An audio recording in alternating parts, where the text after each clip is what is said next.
Good evening, everybody. Welcome to the Tuesday evening West Coast Time Space Show program. And I'm your host for the evening, David Livingston. Thank you for tuning in. And we look forward to your participation if you're going to give us a call on one of our Zoom phone lines. Otherwise, from the people joining us tonight, which are Marshall Martin, Phil Swan, John Hunt, and Dallas Benhoff, and Dr. A.J. Kothari. And we will likely have a few others joining us shortly. So our program tonight features Beyond Earth, and they have a symposium coming up. So this gentleman in the center of the screen is Stephen Wolfe, and he is their president and co-founder. And this gentleman right here is Tyler Bender, who's their space policy industry analyst and expert with a very impressive background. And to save time, their bios are on the Space Show website for bios. So I urge you to check that out and read about them and know who they are.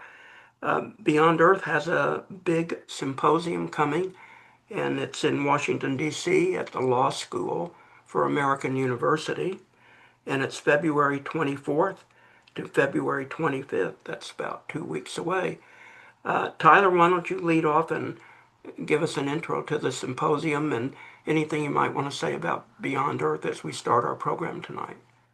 Sure. Thanks, David. Thanks for having us. I think it's a bit of a stretch to call me an expert, but I'll take it. So yeah, the Beyond Earth Symposium is coming up in 2 weeks. This is our fourth iteration, and the theme this year is creating a clear pathway to a space town. So really talking about, okay, with the Artemis program coming up, and the idea is to establish a long-term permanent presence on the moon, but what exactly does that look like?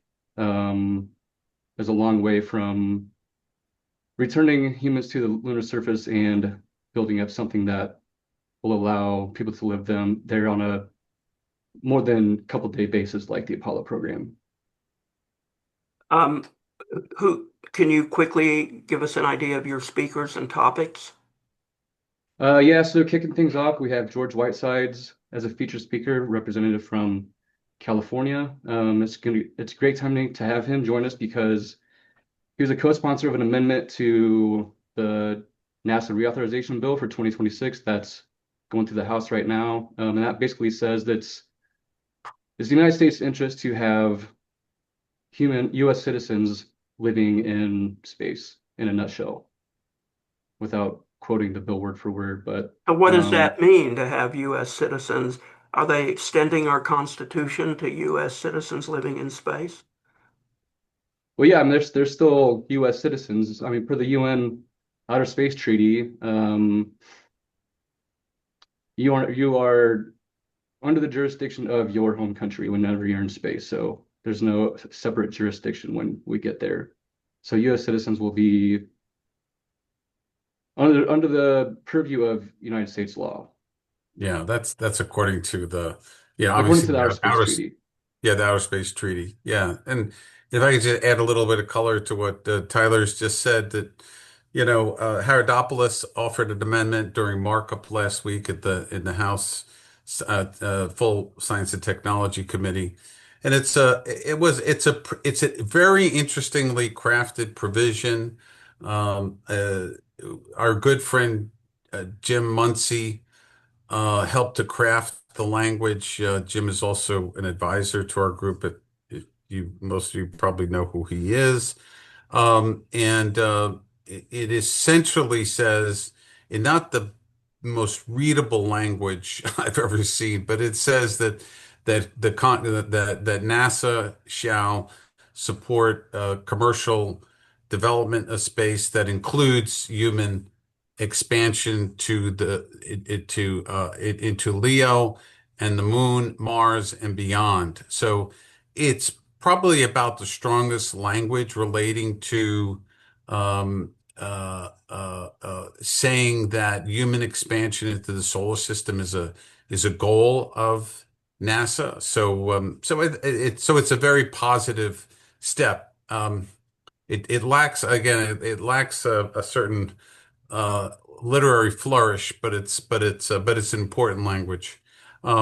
So we'll be discussing that as well as you know again as Tyler said, the theme is moving from space habitats to space towns. What does that really mean? And that really speaks to the mission of Beyond Earth in general. So how do we go from where we are today in terms of having uh, handfuls of people going into space, visiting the space station. Certainly now we're seeing a little bit more space tourism taking place. Actually, more non-government people are going into space in the last few years than government people. So that's an exciting development.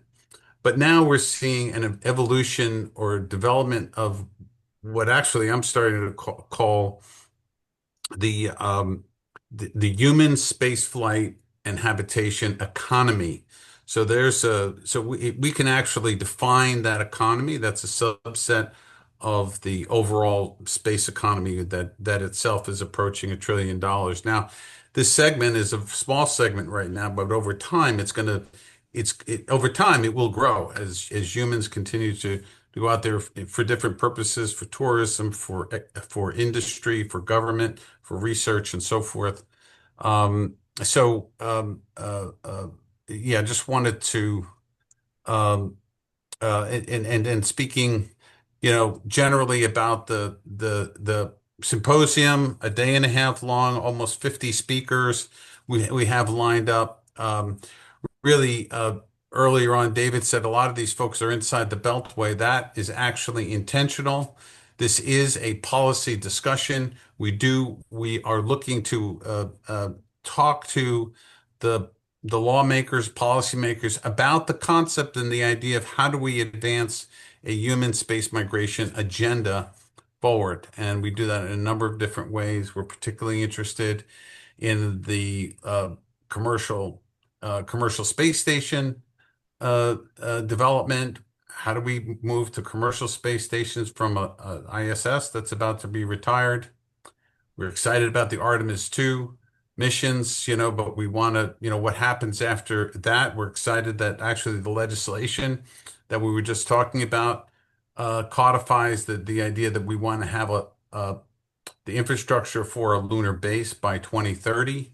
But even that is not good enough for us. We want to see, well, what does that look like? What does an expanded commercial space station look like? Um, and over time, right? So it can't just be one one small habitat that a couple of astronauts visit once a year. That's fine for a start, but what's the bigger vision there? And actually, you see this artwork back here as part of our. This is actually is a large scale space station that we've been promoting for some time, and we'll get into what that could look like as we scale up. Um, yeah, and I mean, just to kick this off, I know, David, I have a tendency to just go on for for some time when you wind this up, but let me leave it there. We're open to questions about this. I'm going to put a promo code, by the way, for 30% off the registration for anyone on this call. We have a few seats left. We'd love to just wrap it up right now.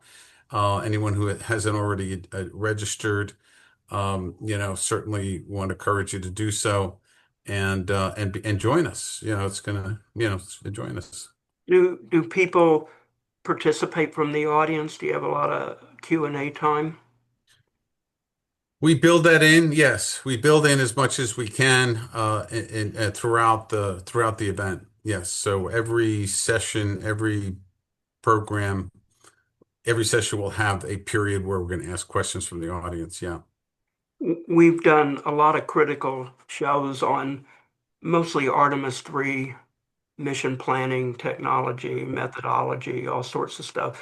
Do you get into Artemis 3 plans and 2028 timelines, and they do need to do something else, or they need to do this or that?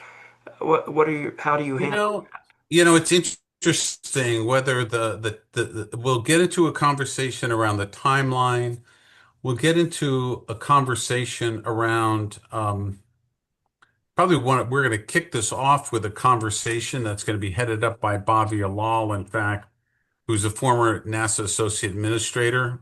Right. Um, she helped structure this conversation around moon first or moon forever, right? So one of the one of the things we've been saying, other folks in the community have been saying, it's that it's not so much who gets there first, meaning us or China. It's who get, what are we going to do when how are we going to have a sustainable lunar presence? What does a sustainable lunar presence look like? And it almost is not as important if we get there by 2028 or even later.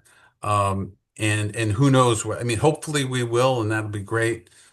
I know we probably won't get into the weeds on which lander system HLS system Uh-huh. would work better the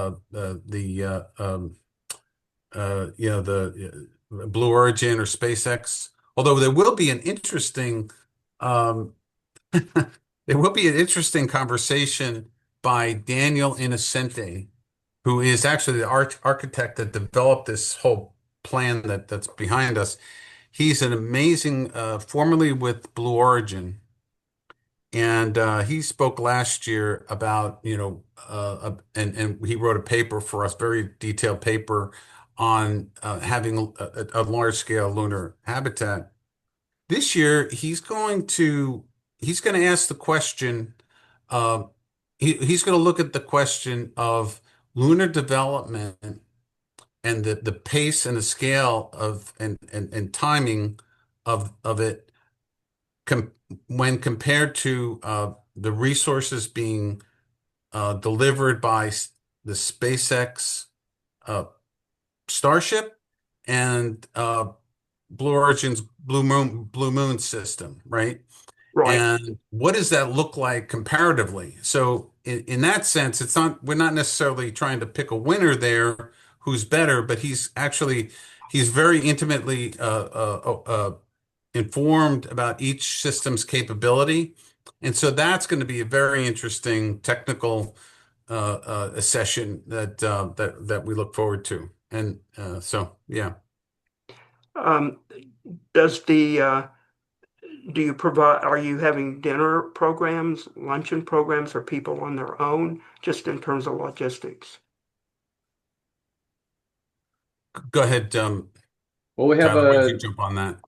so we'll have an afternoon reception the first day of the symposium, just kind of a lunch reception. Then we'll have an evening dinner reception following the program, and then we'll start with breakfast the second day, and then we'll have a lunch. So Okay. all of the meals are covered with the symposium package while you're during the programming.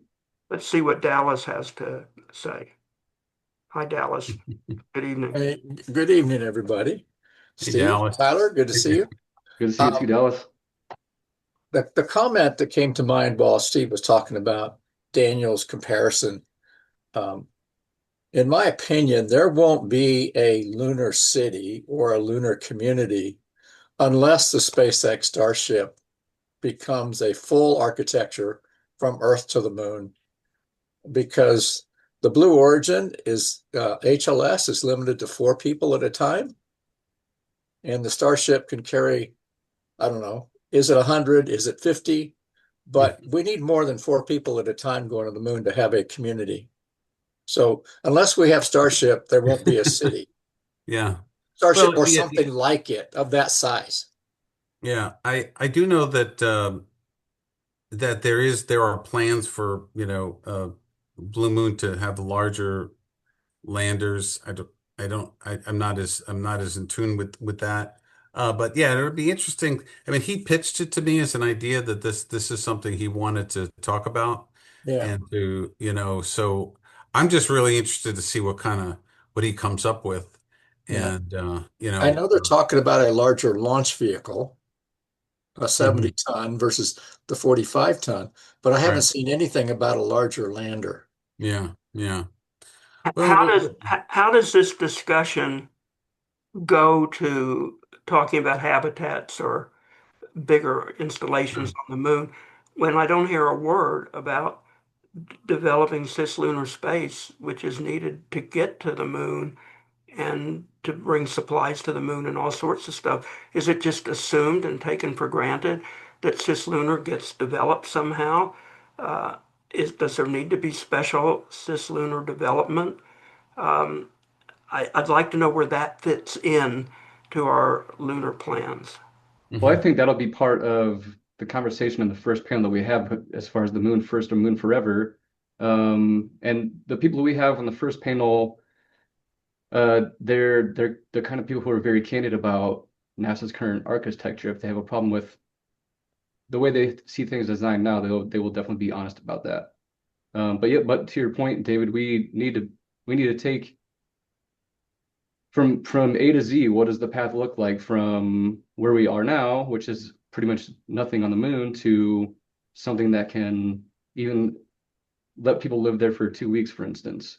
Yeah, well, Um, both SpaceX and Blue Origin have depots in their plan to get to the moon, to get out of Earth orbit, transporters to get to things to the gateway or to the lunar vicinity. So they have to have those in order to make their landers work.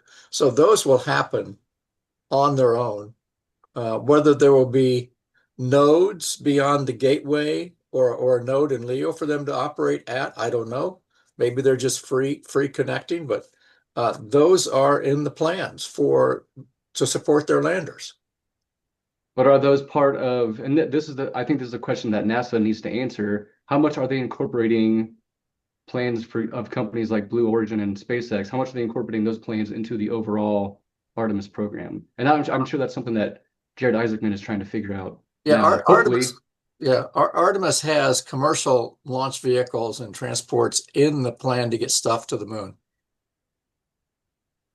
So I got a question about like what the Beyond Space I think it's the Beyond Space Institute, right? Beyond Earth. Um, Beyond Earth yeah, Institute, beyond sorry, Earth. Beyond Earth Institute. Yeah, what is like your sort of vision, or maybe I should say agenda, but like in terms of if the things went really well at this conference and you got all the right speakers, what would you like to see happen? Like what is it you're pushing to develop in terms of human civilization going into space? Like, can you give us an idea of what you would like to see?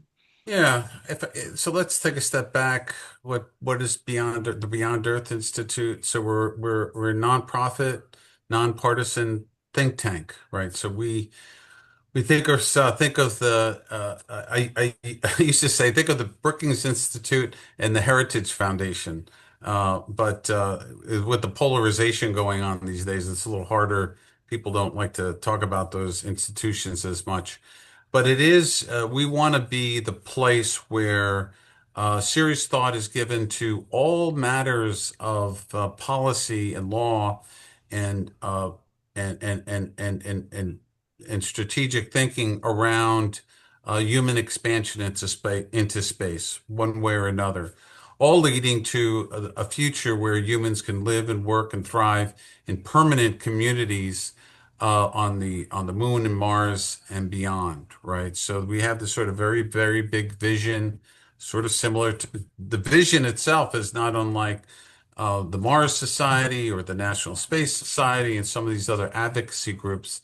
Well, we don't consider ourselves an advocacy group as such or a lobbying group. We want to offer the thoughtful underpinning that others can use that use seize take our advice, our recommendations, and in different ways apply them to public policy, and both nationally and internationally. So we will have an international component as well. We're going to talk about the shifting dynamics of international participation in the space domain, given, you know, current current shifting dynamics, of the world. I mean, it's, we can't look away from that. So that'll be an interesting conversation. Is So it in mostly order to, policy, or is it hmm? policy focused, or is it also technology focused? Like, are you It's thinking about the next transportation technologies, or well, it's not it's policy focused, but in order to, especially at gatherings of like we're having, you need to be talking about what is possible, right? What is the so when we so for example, with Daniel's a good example. So in the lead up to last year's our conference in actually the fall of 2024, we asked him to render a large scale habitat. What would that actually look like? What would be the components of this? And he produced a very extensive paper around that. And he also developed designs in very detailed designs, which in his CAD designs and so forth. Um, so we want to be able to show what that future could look like. So that's very important to that. It's not, and then there's other good stuff out there to point to as well. So showing what the technology could be is very important, even as we're focused on what are the policy and regulatory changes that might need to take place. What about economics models? Do you have develop any models to explain why we should go to the moon or Mars or wherever you're planning to go, and Mhm. then look at the actual, do a proper analysis of the cost and the benefits and all that kind of stuff and publish that? Yeah, no, I'm glad you brought that up because you know, uh, we also talk about what are the pillars of creating a space migration future, and one is the technology, right? You need the technology development, and then the second really is how are you going to pay for it? What are the funding mechanisms? How do if you can't, and funding includes, what are the what are the economic basis for what you're doing, or it could also be government. So funding is a broad context, and then of course you then have policy. Policy can helps to drive both the funding and the technology. So and so we if you go on a website, you'll under resources, you'll see, we have multiple papers on financing different mechanisms that could be utilized, what kind of changes a government could make to make it easier for investment capital to flow, for example, in addition to uh, uh, direct government investments and so forth. So, or establishing certain kinds of entities again that could support commercial development of space, and commercial development of space, of course, is critical underpinning for a future that includes space migration. And we readily understand that. So that's a perennial thing. This year we are going to have a panel. We will have a panel on funding the future, right? Investment and commercialization in the space economy. So that's spot on to what you're saying. So that's sort of a an important element of what we discuss. So we try to take a very sober approach to all of the various factors that go into advancing a human spaceflight future, um, and, um, and do what we can to educate. We spend time on Capitol Hill talking to and educating groups. Last year, we spent a considerable amount of time talking to folks about an idea or challenging them to create a goal of a large scale public-private partnership lunar research and development facility, right? So it's basically a commit to a lunar base that can house up to 50 people and do it in a public-private partnership method where the private sector actually owns that facility at the end of the day. But that only happens if government is instrumental in making that happen. So and that was and then we have a paper on that as well. We could share with you. So If AJ, I you may, wanted to say something? Are you through, Phil? Oh yeah, go ahead, AJ. yeah, AJ, you uh, wanted to say something? yeah, I wanted to say something. this is quite interesting. What you are doing is just so happens that I have an op-ed that was published just today in Jeff Faust's Space Review on cargo to the moon, etc., which is what you are effectively talking about. Which I'm effectively saying is that the Commerce and the committee, Cruises Committee, did not address, and that's a glaring deficit of, I mean, they obviously put in $10 billion for Artemis 4 and 5, etc., but did not address the well, I would say elephant in the room, but that's not the right comparison or right words. But it's very crucial. What we are doing now with China is not competing about putting first I mean, the humans on the moon or anything, but we are competing uh, for habitats on the moon and permanent presence on the moon, all of which requires a large amount of infrastructure. And how do we get that infrastructure by 2028? That's the that's the pap- that's what my paper is about. I'm actually using Falcon Heavy and also um, New Glen's New Glen for doing that. I would say yes that it's the amount of payload that you can take to the surface of the moon, about 14 ton, with using Falcon Heavy, 4 flights of Falcon Heavy, etc., is not a lot. And sure, the Starship would be better, but it's not there right now. We don't even know whether it'll be successful next time around or how successful. Plus, there is this problem of 10 to 20 refueling that'll always be there. For the reason for that is because that their dry mass of the upper stage Starship is way too much, 85 to 100 ton, and that'll always be a problem. So and also, of course, their fineness ratio being so high, which is not quite the case with New Glenn. New Glenn is about 2, and fineness ratio for Starship is about 5.5 to 6. So both of those are problematic things.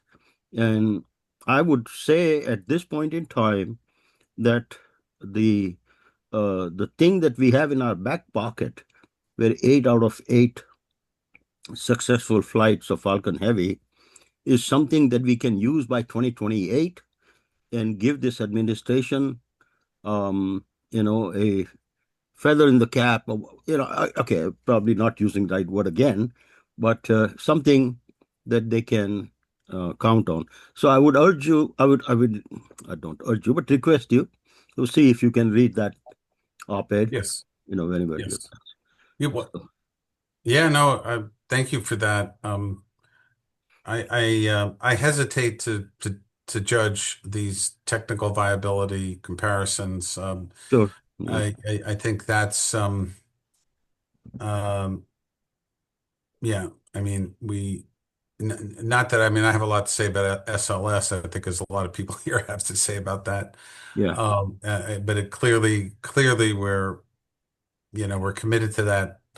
That launch system, for through, I guess, through Artemis 5. Is that what it was? But Yeah, two yeah, Artemis 5, but yeah, it just really mhm. is not going to be possible to use that for cargo.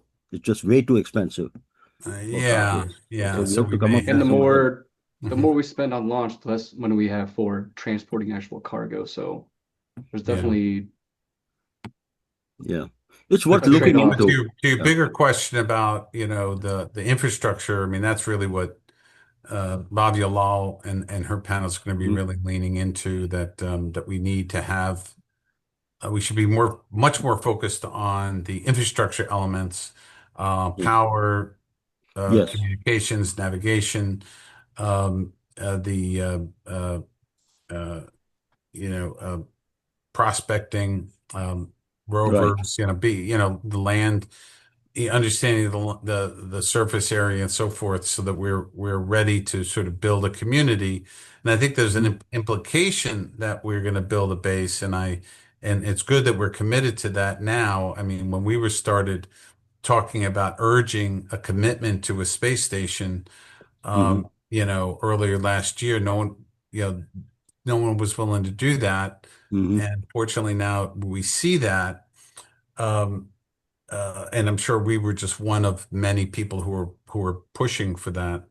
But even Yeah. but where do we go beyond that?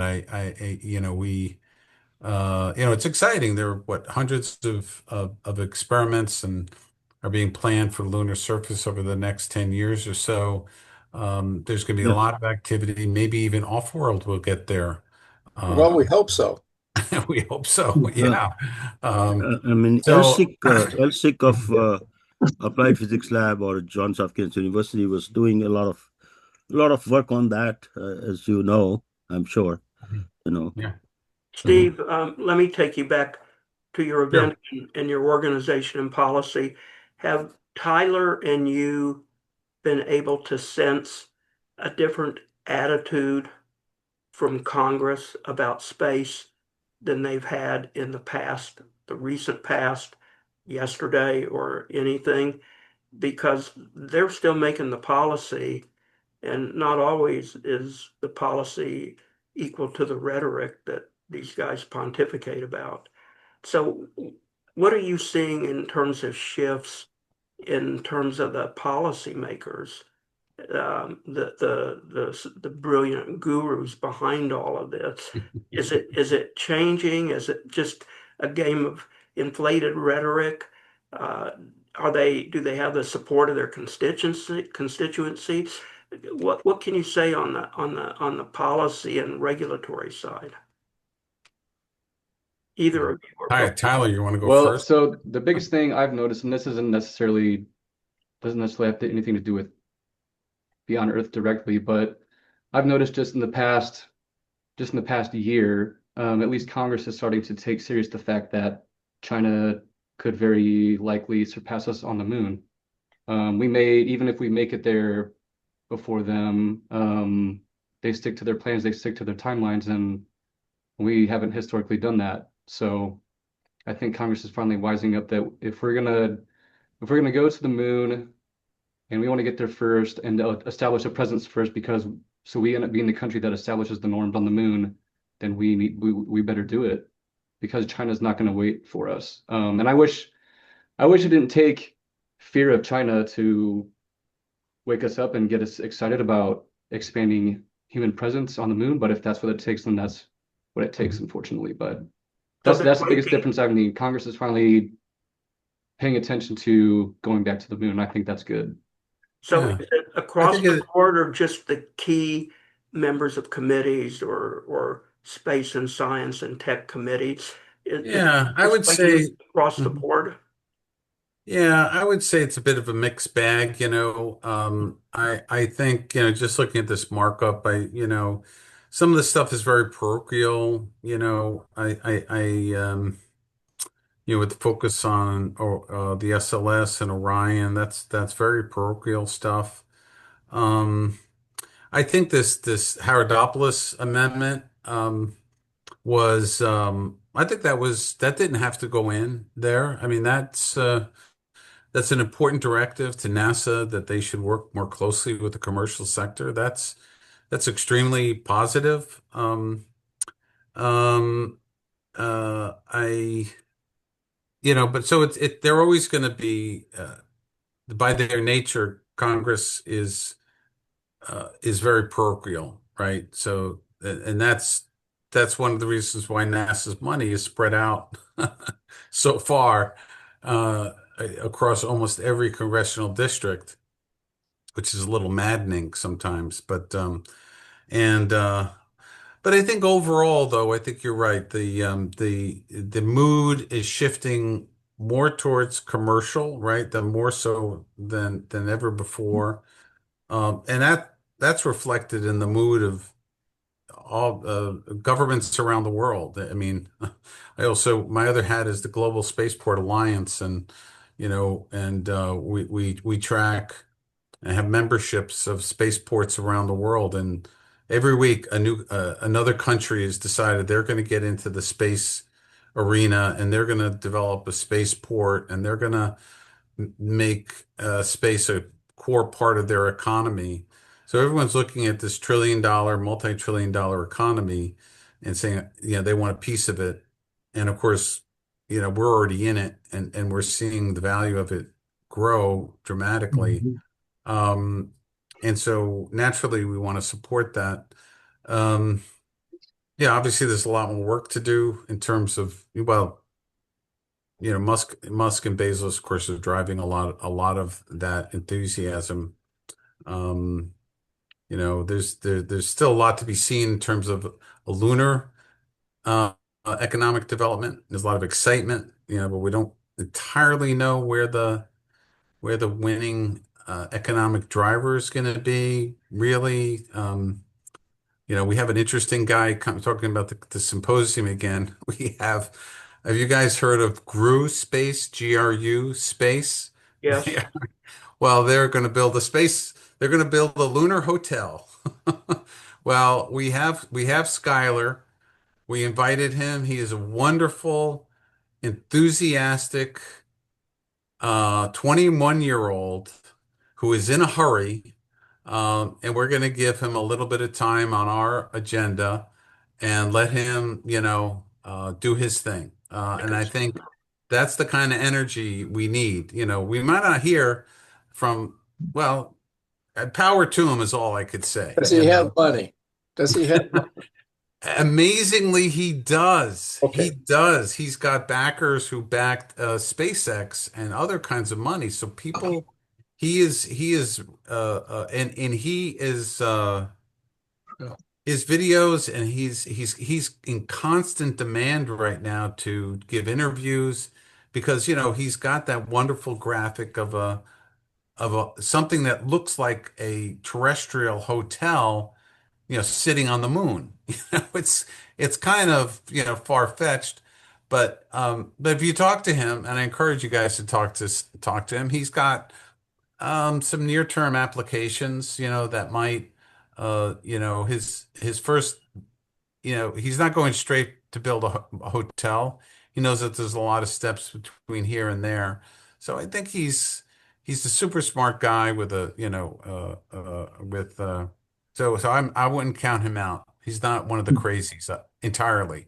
He's just very certainly ambitious. Maybe Mar- yeah. Go Marshall, ahead. go ahead. Yeah. Speaking of crazies, I think it was about 2 weeks ago. No one on this. SpaceX, Wait a minute. No one on this call, I hope, right? no, no, no, no, No. Okay. Elon. Oh, Uh, yeah. SpaceX applied to the FCC for the right to put up 1 million AI centers. And it's kind of like, wait a minute, that implies a lot of material coming off the moon just to build them because you can't afford to launch it from the Earth. And so, one of the questions I would be asking to the people at your conference would be, how are you interfacing with Musk, and what's his plans? Because he's the big pink elephant in the China shop, something like that. Yeah, you're mixing your metaphors, but we get the idea. Yeah. I'm a math major. Sorry about that. Bull in the China shop. Oh, okay. Yeah, yeah. So, Tyler, by all means, if you want to jump on that. So Well, I mean, Elon Musk has to justify a huge valuation for SpaceX's IPO, so of course he's going to throw around some pretty wild numbers before the IPO comes up. Um, but Mhm. I'm not gonna get into the logistics of sending 1 million data centers into space.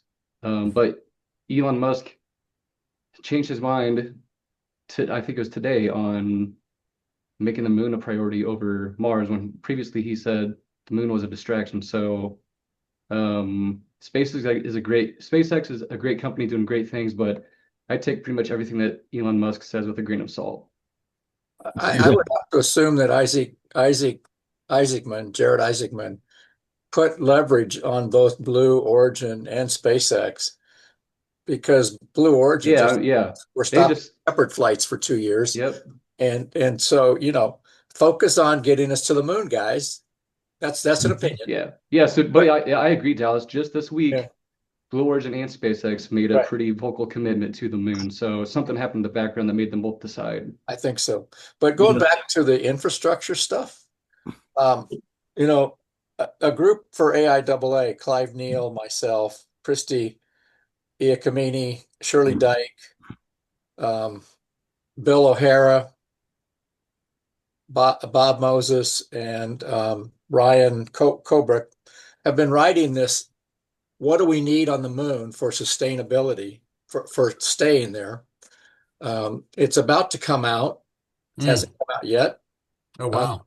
and it we talk about P&T, power, surface logistics, habitation, commodities, i.e., ISRU, and what's the urgent next step in a series of white papers, a summary paper, and a conclusion paper that's going forward to the AIAA review committee soon. Mm. Um, and so we looked at that, and so look for that. That'll help. But Mhm. also, Offworld just completed a study for Boeing on the impact of ISRU on their lunar surface habitat, and we showed that we can make money and they can save money if we have a secondary customer for water because they need water to they didn't replenish their water, and we showed that we could do that whether launch prices, or I'm sorry, not launch prices, the cost of getting to the moon is what SpaceX has on the website, 100 million a ton, or 30 million a ton. We make less money at the lower price. I mean, the sales price is less. We still make 22%, 22% IRR in our analysis of shipping the stuff, our hardware to the moon, selling water to Boeing and selling water to another customer. And so, uh, Mm. there are ways to help have this stuff pay for itself. Interesting. I didn't know Boeing was working on lunar habitation. Well, Boeing has a next step to Mhm. Appendix A study that Right. from 2016 that's been further added on to, and they had a lunar I remember augmentation that study. one way back when. Yeah, Yeah, yeah. Hmm. it's still continuing with Oh, add-ons, and interesting. they Yeah. were asked to look at ways to augment what they could do on the moon, augment their habitat, augment whatever. And what part of that effort was to look at the impact of ISRU. And so Yeah. they hired Offworld to do that part of the study. Yeah. Interesting. Yeah, I mean, you're part of that mix, that important, that I whole love it. ecosystem that's evolving there, Right, right. and hopefully, they're gonna have off-world bots on the moon and moving stuff around, and hopefully there'll be a lot of players down there We hope so. soon. I mean, within 10 years, we'll see the start of it. Somebody asked me, 3 to 4. what's 3 to 4? Thank you. Somebody asked me, I think I did an interview recently, and somebody said, what do you see in the next 10 years in terms of lunar development? And I see, and I all I could say was, I see a lot of investment. I see like we're going there, we're going to invest in there. Now, are we going to see much ROI by the end of 10 years? Probably not.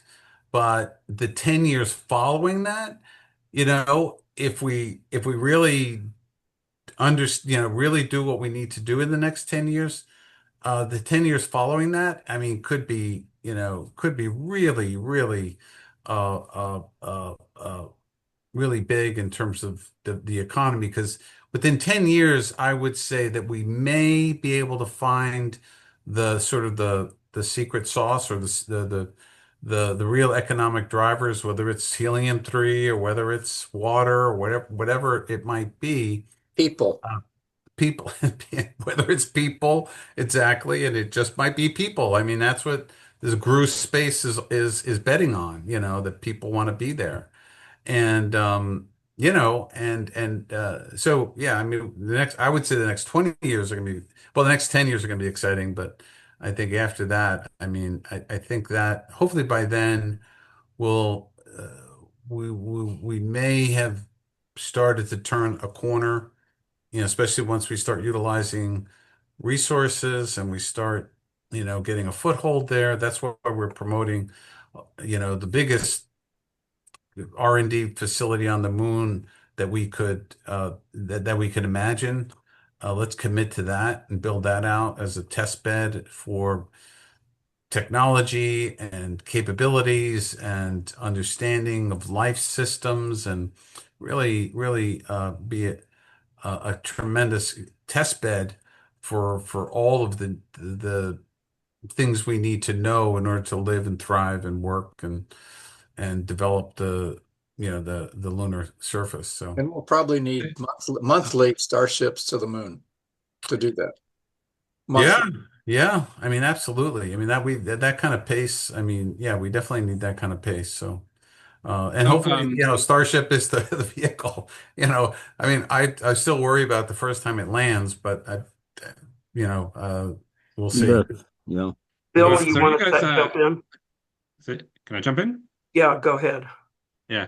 So I was wondering about, like you said, you're a think tank at some point in this presentation. I was wondering if, Yes.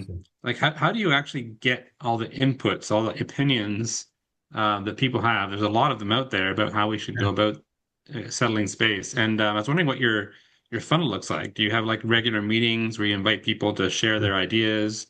And then how do you select your speakers for the conference? Yeah, Phil, people are going to think that I paid you money to ask these perfect questions for me because no, we have what we call our leadership council, and it is made up of private corporate, mainly space companies, right? So, and actually, Off-World is sort of part of that. And within this structure, we have a series of working groups, and each working group includes stakeholders. And as a matter of fact, we have, like, as I mentioned, we have 4 papers coming out, and so each working group has stakeholders, team, maybe 5 to 10 folks that are giving input onto a specific topic. So it might be on cislunar. So we have one on cislunar. It might be on commercial space stations. We have a paper on commercial space stations. We have one on Mars readiness. And actually, why don't I isn't that the paper you're working on, Tyler?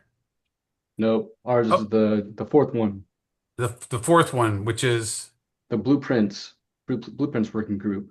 the blueprints. So why don't you explain the process and how that worked? So the blueprints working group, that was the blueprint to go from, as we discussed earlier, space missions to space civilization. So Dallas was actually one of the key contributors to that working group report. But one of the big things that we came together on was, as we return to the moon with the Artemis program, and the goal is to develop a long-term presence, permanent presence, then we should start thinking about, from day one, how do we scale up those operations so 50 years from now, the work we do today isn't just a waste. We just have to start all over when we decide we want to have a larger scale presence. And another big part of it was, like, NASA has the technology readiness levels. Perhaps we could come up with a space settlement readiness level. So on a scale from 0 to 9, where are we today? I would say I don't think we're at 0. Maybe we're at 1 right now. We figured out how to get people in space in the International Space Station and get them to live there up to a year, and they can come back to Earth and they're okay. But we don't know how long people can live on the moon and come back to Earth and they're okay, for instance. or how long they can stay in the moon and not have any prolonged damage to their body, I suppose you could say. Mm.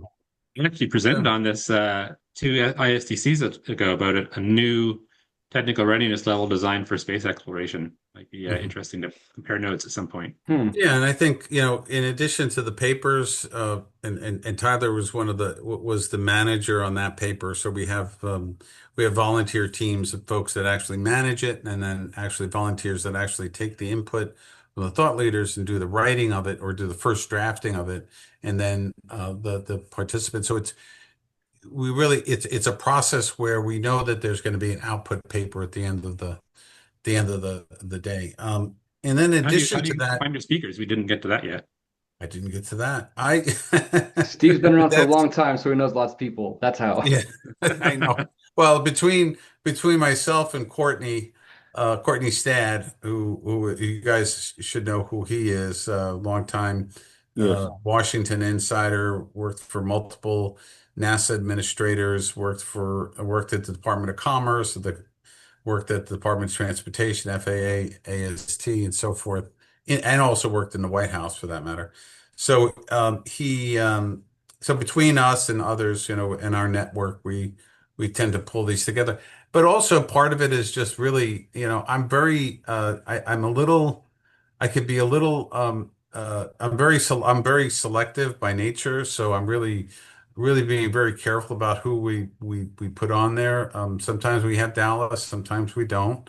Well, we have Jim Caravella. So we try to have a good, solid mix of folks, from industry, NASA, academia, who can who are looking at this one mission, long-term vision of human expansion to space from different perspectives.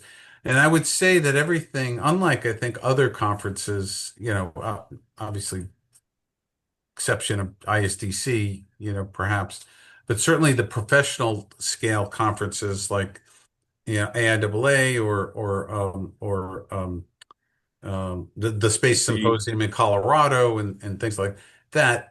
Everything we do, we look through we look through a prism of how is this going to get us closer to a space migration future. Okay. And we're always constantly asking our panelists those kinds of questions and engaging in that. So we may be talking about something like infrastructure. Everyone's talking about infrastructure, right? The industry's talking about infrastructure, but what does that really mean in terms of getting us closer to this vision? So, we But try to. you look at it through a policy window versus a technology window Oh, versus a yeah. window, Yeah. which is a big difference from everything else. Absolutely. Yeah, absolutely. Thanks for that, Dallas. And Dallas, I don't know, you've been there almost every one, right? You've been to. I have. I don't think I've missed one yet. Oh, yeah. So good. So we have. So you Shows could how you good it could you is. could give a testimonial for us. What do you? Are you looking forward to this year? I am. I'm looking forward to it a lot. And and I want to add to what Tyler said. He said about um, uh, the what the hell was it? It was about your space settlement readiness level and Mhm. doing things, uh, moving forward rather than talking about it.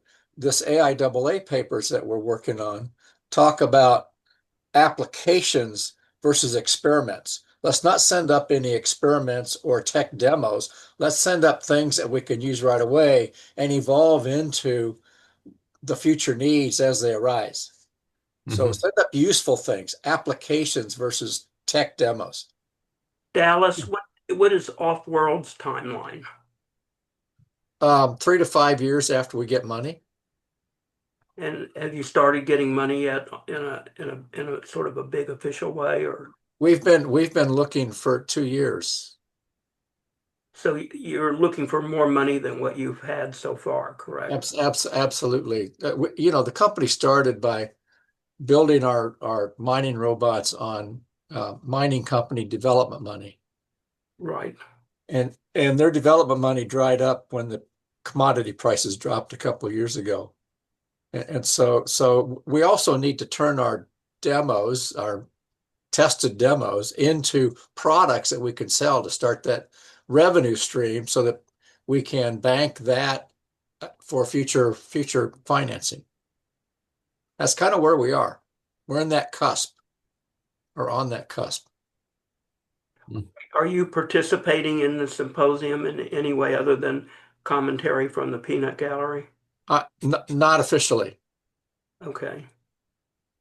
He has in the past been on our panels, but Yeah, I do he's like to going to. ask probing questions. Steve, is there an output? I know Phil mentioned this earlier, but is there an output put for the symposiums or for Beyond ETH where you can say the symposium produced A, B, C, and D, and these are quantitative outposts that can be outputs that can be measured. They got this bill passed. They helped pave the way for XYZ or whatever. Is it at all output oriented or is it more or less academic and brain power oriented? Well, yeah, I don't know. I mean, it's primarily a gathering forum. I mean, we're not. It's not a workshop as such where we are looking to have a an output. We have in the past recorded it, but we find that people generally don't watch those videos as much. So we're debating whether we do that again. It's really for the value of the folks that are there, the media that's there, the uh to to advance um advance the thinking amongst the people who join the conversation. We're not looking to generate or like proceedings. I don't know if that's what you're talking about, anything like Well, proceedings or. whatever it might be, like Mhm. a guide to how to vote on space policy for our lovely members of Congress or something. Yeah. Yeah, no, we're not for the conference itself, or and certainly that would fall into the category of lobbying and advocacy as such, and we don't go into that end of it. So we did provide like advice to the White House during the transition team. So obviously we had a very close relationship with Charles Miller, and we were able to inject our recommendations into the transition. So and that's sort of where we are more directly influencing uh, legislative consideration or policy consideration. But it's very much on the, here's our thinking, here's our thoughts, rather than, we're not there representing industry per se. So we're there to educate, because Okay. we don't want AJ, to cross. Yeah, AJ, you want to get in something? yeah. I a question. Um, be, probably because of my op-ed today, I got a call from Senator Scott's office, Florida, Rick Scott, and I'm meeting with the staffer on Friday. Is Okay. uh, yeah, Clayton Stein. I don't know if you know the name or not, but but um, is Senator Scott very much well, I mean, interested or influencer for space decisions and stuff like that? What do you think? Uh, I'm not, Tyler, are you familiar with Senator Scott? Well, he's Not. from Florida, and that's a big space Yeah, state, so he yeah. definitely has an interest in space, just because that's his state loves space. So if he didn't Mhm. care, that wouldn't work out for him politically, I No, don't think.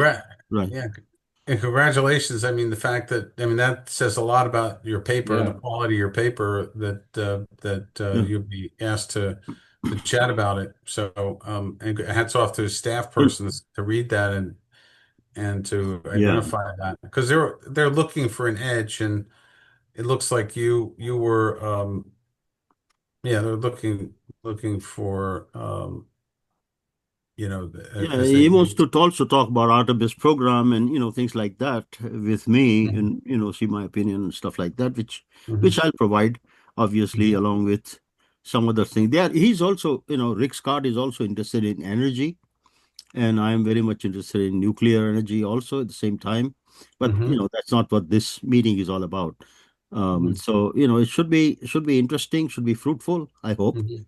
and But should be interesting. I also wanted to say that I'm a good friend with Bhavya Lal, so oh. please Hmm. do say hello to her for me when Why, you get a why chance. don't you cross over whatever the road is between Maryland and American University and attend? Yeah, 30% off. yeah, I will certainly look into that. I So, mean, it can't I be put more the than thing in there. Yeah. 30% hmm? Yeah, I I'm put the sorry. link in there, and then Yeah. no, the main page is www Beyond Earth Symposium. If you just go to beyondearth.org, you'll see the symposium up at the Yeah. top. I Yeah. saw the symposium. So 695 Hmm. is the general admission Right. fee. So is it 30% off of that? That's right. Yeah. Hmm. Mhm. You ought to go and then tell us on the space show what you thought of it, what Okay. you learned from it. Um, Good or bad, I guess, right? Mostly good, I'm before sure. we close down, I'd love to know both Tyler and your Steve assessment of Jared Isaacman and so far and going forward. Who Go wants ahead, to Tony. go Well, first? I think he's done great so far. I wish he could have gotten started 6 months ago, but that's where we are. That's just the way things went. But it seems like, I mean, he cares about the Beyond Earth mission, so that's great.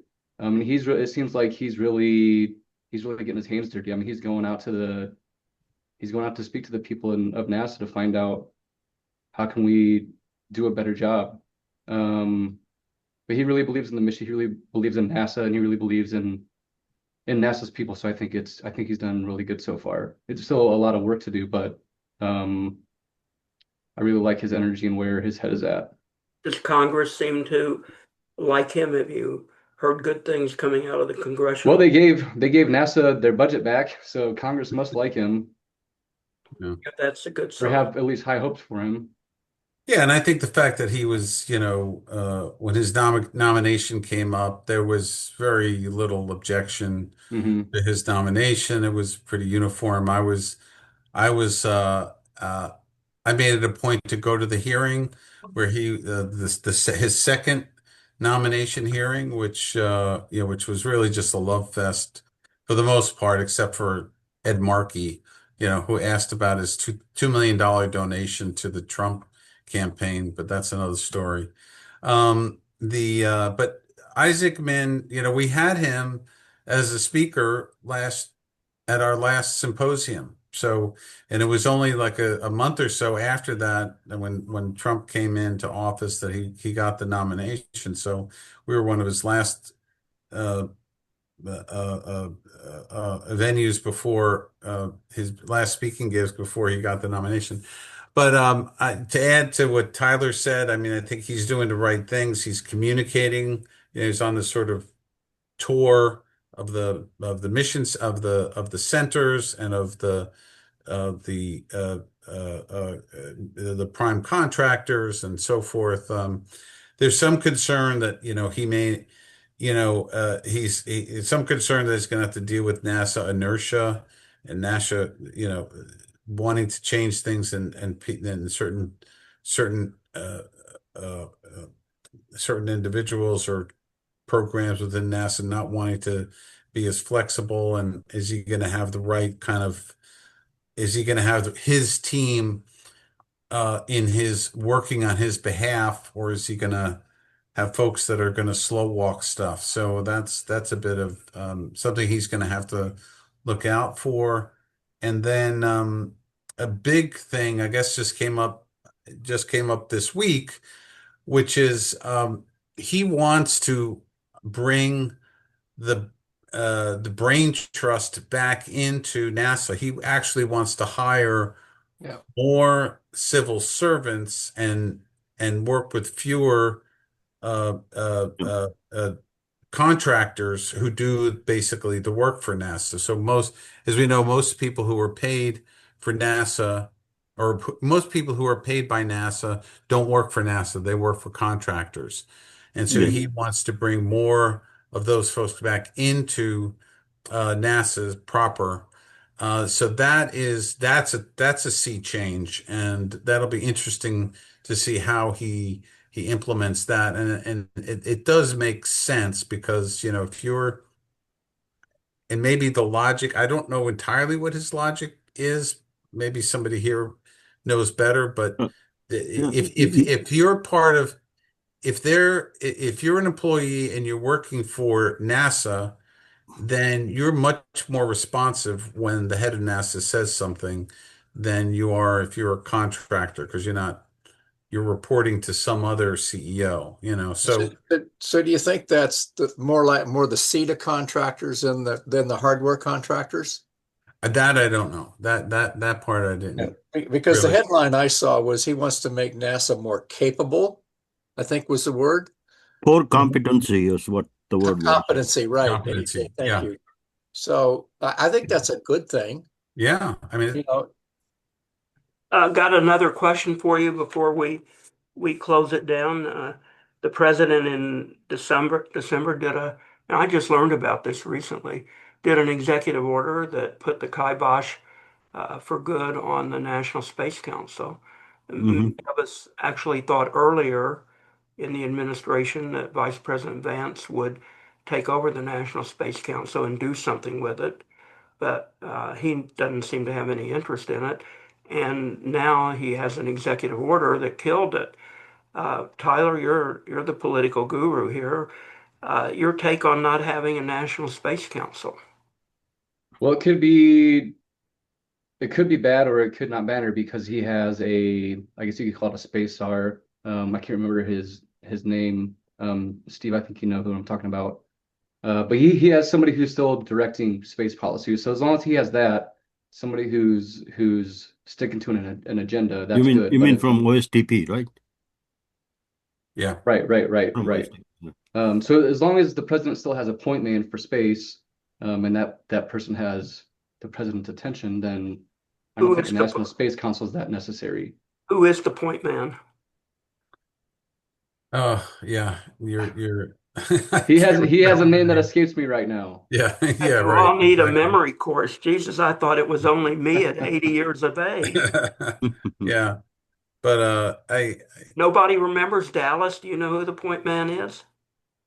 I don't. Don't follow the political side as much as maybe I could or yeah. should, but Yeah. but No, yeah. the key thing would be if that point man is working the whole of government space agenda rather than just a NASA space agenda. Yeah. And I could see that there's a value for the nimbleness of not having a National Space Council. Basically you could, within the White House and a few people and then reach out for advice, as needed. And you can, you're not trying to get consensus from all the agency heads and so forth, cabinets and so forth. But I don't know. I would prefer. I mean, I think it would be. I think it's important to have the council because that there's a certain. Uh, uh, it makes a certain statement of how important that space is to the country. So there is value there, but yeah, that's the president's choice, Well, though. His we need a prerogative. vice president who actually wants to do the Space Council because traditionally it falls to the VP. And Right. that was so the first Trump administration, Mike Pence is a huge space guy, so it was advantageous to have a space council. Under the Biden administration, Kamala Harris clearly did not care about space. I mean, the one space council meeting I saw, she gave her opening remarks and then she left. That's not really leading the space council. Yeah, her So, focus and was JD on, Vance, I don't think he knows about anything about space either. So, well, Yeah. no, Harris had a focus on the border, so she surrendered Yeah. space for the border, right? Yeah. I remember talking to Scott Pace, and he said he would have weekly meetings with Pence, which is Yeah. crazy, considering Mm. what his agenda must have been like. But So, Phil, you found out who the czar for oh, space. Kratsios, yeah, Yeah, yeah, that's what it Michael is. Yeah, Castillos. Is that who it is? yeah. So what does he do? I mean, does anyone know anything about him? I think he used to be with DOD in the first Trump administration, and now he's at, I presume, OSTP. Well, but I Yeah. mean, is he a real space guy, a commercial space guy? Do we know? I'm not familiar with him. So, I think he is. I mean, if you look at the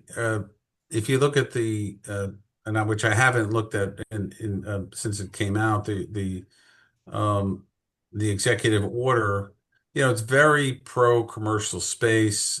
Probably the strongest document for commercial space development that the White House ever produced. So Mhm. it was very, so I think he's leaning in that way. Certainly people like I know, Jim Muncie has his ear and stuff. So, he's listening to the, he's listening to folks that want to develop the commercial space side of things. so his title is science advisor. Hmm. So Mm. that I guess is a broad umbrella that It's includes. abroad, yeah. Oh yeah. Hmm. Yeah. Um, I think he's Peter Thiel's person. He used to be. He used to work with Peter Thiel. I don't know.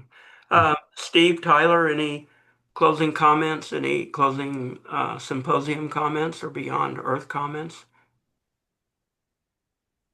Beyond Earth Symposium come up in 2 weeks. So if you're in Washington, D.C., I highly recommend registering and attending. Yeah. It's And gonna be a great program as usual. I yeah, can attend only for one day because I have a White House meeting actually on 25th. huh. So is there a sort of a 1 day discount?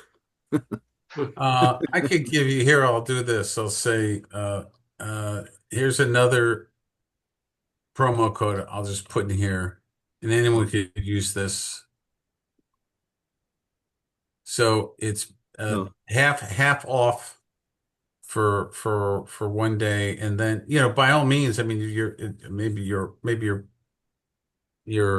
meetings go all day. Hopefully not, or you come for part of it. Uh, but as far as closing comments, I mean, this is going to be an extraordinary event. I think we covered a lot of the highlights, but there's so much more to it. Mm-hmm. It's beyondearth.org or beyondearthsymposium.org, and a 30% discount code is BES30. Very simple, BES30, and you're welcome to use that promo code. And thank you so much, David, for Well, inviting us here. And thanks for reaching out, and mhm, it's good to see you again in Tyler. And mhm. have one of these in Las Vegas. Of course, you won't get the same crowd, but yeah, be Yeah, easy to get there. So yeah, you have to drive all the space nuts away from the casinos to come to your meetings. But That's exactly right. Yeah. yeah. Well, yeah. I and mean, who knows? Maybe one of them will be able to fund after one evening, Dallas, your programs. So you never know. David, you're in Las Vegas. Is that what you're saying? Yes, I retreated from California in 2022. I was If we in the found a Bay sponsor Area that's for 55 years. It took you long enough. Yeah, it Mm. did, and I actually love living in the desert. It's far better than I thought. I went to school in Tucson, so I've been in the desert a lot. And but I love living in the desert. I walk with my dogs to the mountains, and it's coyote territory and all sorts of other stuff. But it's great. Hardly any traffic. Can you imagine going any place with zero traffic? Except if Must not drive on the strip. I was going to say, except when I go down to the strip, and then I use Uber because then it gets a little bit dicey.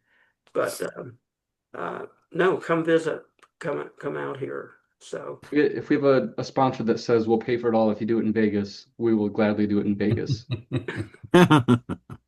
yeah, if you're interested in my 80th birthday gig and want to come to Vegas for that I talked to Steve and Tyler about earlier, but Dallas, you want to come to my 80th birthday gig, and I'd have to tell you about it offline, but you can have a good time. It's hot in June, but Yeah, I know. I've been there. so um, anyway, anyone in the space show audience have a closing comment? Marshall, Phil, John Hunt, do you guys want to add anything at the last minute? I just tried that promo code, but it didn't work for me, so I wasn't sure if that was the right promo Which code. one? Which one? Very BES short, Phil. 26 half off. We're sure it's not Oh, BES 30 half off? BES 26. You're saying that that didn't work for you? Yeah, it didn't work for Hold me, on but one second here. Uh, uh, I mean, I already put the BES 30 promo code in. Maybe it doesn't take two or something. He's got BES. Oh yeah, that's why. Yeah, it can only do one or the other. B in bedwar, B as in boy, E as in Oh, S as well, in, it's certainly one or the other. Yeah. Yeah. And BES. and that's for one day. The BES half off is for one day, and the BE. Well, that's for, I mean, it's half off the full registration, Yeah. right? Yeah. So if you know, and I'm not gonna, So if they you, cheat, you're not looking over their shoulder. no, let me just, you're saying that didn't work or Let me try it again with without doing a previous promo code. yeah, let's see. It should work if you do the general admission, if you click general admission, it should work. Oh, okay, it did accepted it, but it didn't change the price. Oh, So that's a different story. So let's just I settle think it'll one. change the price when you get to the part where you pay. Why don't you guys do this offline rather yeah, Yeah, fair enough. with sorry about that. Yeah. our Zoom audience? And Phil, if you need Steve's email address or Tyler's address, let me know, and I'll be happy to send it to you. Okay, thanks. Guys, thank you for Ah, reaching out and being with us. And I know it'll be a great symposium. And if Dallas or AJ, if you go and you want to tell us about it on the space show, let's bring you back to the program. Could do both Sure. of you Yeah. yeah. together on a Yeah. Zoom. I'm also Thanks. having trouble having the code accepted. I got Yeah, only I just by the way, I did find a slight error, so actually try it one more time. Sorry about that. I just created this code and we must have just If you guys try it have a one more time. problem, let me Yeah, know and I'll email you Steve's yeah, email address and you can do it great. offline instead of yeah, for sure. Of Pro course. World. Of course. Okay, Mhm. and Tyler, good to see you again, and I Good to see you too. hope to see you soon in Las Vegas. So, Okay. All right. I'll make the trip. I'll figure it you know, out. they're building a spaceport supposedly in Las That's Vegas. what I hear. Everybody wants a spaceport, as Steve said. Yeah. So whether it materializes or not, I had the guy on the show, and I Mhm. still say whether it materializes or not, it's a big issue. Maybe we'll have a spaceport. Great. Thank you very much. Good night, everybody. Thank And you. Good Good night. night. best Thank of Thank you luck you. very with much. the Thank Bye, you. everybody. Bye Bye. bye, everyone. Bye.